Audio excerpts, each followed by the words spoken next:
কাবা ঘরের 4টা কর্নার আছে, এর মধ্যে একটা কর্নারের নাম হচ্ছে রুকনুল হাজারিল আসওয়াদ, ব্ল্যাক স্টোন কর্নার। এই হাজারুল আসওয়াদের এই কর্নারে একটা পাথর আছে, এই পাথরটাতে চুমু দেওয়ার জন্য লোকজন ধাক্কাধাক্কি করে। আপনারা যারা হজ উমরা গিয়েছেন দেখছেন না, এই হাজারুল আসওয়াদে চুমু দেওয়ার কারণ হচ্ছে এই পাথরে চুমু দিলে যিনি চুমু দেয় তার গুনাহগুলো এই পাথর টেনে নেয়। এই হাজারুল আসওয়াদ পাথর আপনার পক্ষে সাক্ষী দিবে, এটাকে আল্লাহ ঠোঁট দিবে, মুখ দিবে, চোখ দিবে, আর আল্লাহর সামনে দাঁড়িয়ে কিয়ামতের দিন বলবে, আল্লাহ তোমার এই বান্দা তার 2 ঠোঁট দিয়ে আমাকে চুমু দিয়েছিল, এর জান্নাত না দেওয়া পর্যন্ত আমি এই পথকে ছাড়বো না।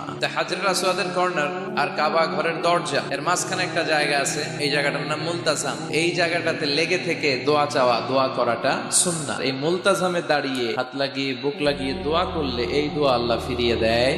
এই দোয়াটা কবুল করে নেয় কে?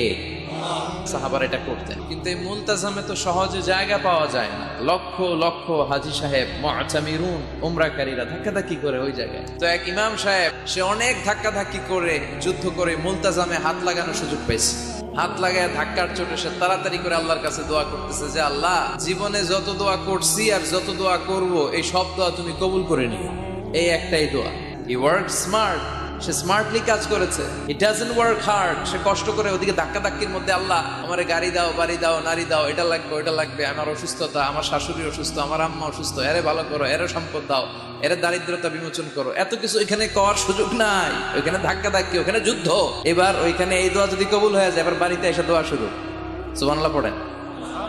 এজন্য মুমিনরা they don't work hard, they work smart. তারা মেধাকে কাজে লাগায়, ঝুপ বসে কোপ মারে। যখন দোয়া করলে কবুল হয় তখন দোয়া করার দরকার আছে না নাই? আল্লাহ যদি আমাদের সবাইকে জান্নাতুল ফেরদাউস দেয়, ধাক্কাধাক্কি হবে। মা বাইনাল মিসরাআইন মিন মাসারি'আল জান্নাহ মা বাইনা মাক্কাহ ওয়া হাজার। সৌদির মক্কা শহর থেকে বাহরাইনের হাজার শহর যত লম্বা, জান্নাতের এক একটা দরজা ঠিক তত লম্বা। সেই হিসাবে কয়েকশো কোটি মানুষ আমরা এক ধাক্কায় জান্নাতে ঢুকবো। তো দরজা যদি হয় এত বড়, আসল জান্নাত কত বড়? ওই আল্লাহর দরবারে ভান্ডারে কোনো কমতি আছে? বিশ্বনবী বলেন হাদিসে কুদসিতে আল্লাহ ফরমান, লাউ আন্না আউওয়ালাকুম ওয়া আখিরাকুম ওয়া ইনসাকুম ওয়া জিন্নাকুম কামু আলা সাঈদিন ওয়াহিদ। পৃথিবীর সব মানুষগুলো সাইয়েদনা আদম থেকে শুরু করে up to the day of judgement